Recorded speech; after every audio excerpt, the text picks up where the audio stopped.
Kita beralih ke informasi selanjutnya. Bank Rakyat Indonesia Palembang berkomitmen untuk memasyarakatkan transaksi digital di kalangan pedagang pasar yang ada di wilayah kerjanya. Serangkaian itu, Bank Rakyat Indonesia menggelar program transaksi Pasar Kito di Komplek Pertokoan Ilir Barat Permai, Palembang.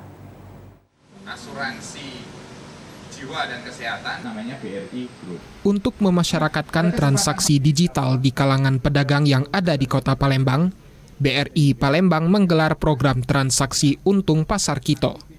Program ini dihadiri para pedagang yang ada di Komplek Pertokoan Ilir Barat Permai, Palembang, memperkenalkan penggunaan kris dan Electronic Data Capture atau EDC. Khusus untuk EDC, RCEO BRI Palembang Wahyudi Darmawan menjelaskan, alat ini dikembangkan untuk mempermudah nasabah bertransaksi tanpa harus mendatangi bank. Mesin EDC tidak hanya dipergunakan untuk melakukan pembayaran saja, tetapi dapat dimanfaatkan untuk penarikan tunai maupun transfer. Dalam proses ini, merchant atau penjual memperoleh sejumlah manfaat, antara lain membantu meningkatkan penjualan dan memudahkan pembukuan. Meningkatkan literasi transaksi digital menggunakan edisi dan kris BRI. Dan yang kedua tentunya adalah untuk meningkatkan inklusi keuangan. Karena dari sisi pedagang itu kita dorong untuk menerima pembayaran menggunakan edisi merchant BRI maupun kris BRI.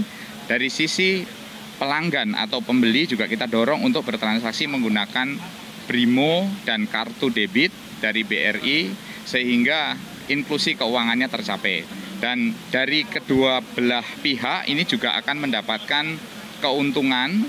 Dari sisi pedagang atau pelaku usaha akan mendapatkan keuntungan jika transaksinya semakin besar, punya kesempatan untuk memenangkan hadiah di program ini, yaitu berupa sepeda motor, kemudian emas dan juga televisi.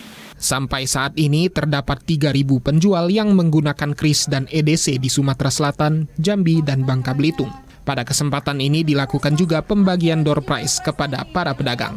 Tim Liputan TVRI Sumsel melaporkan.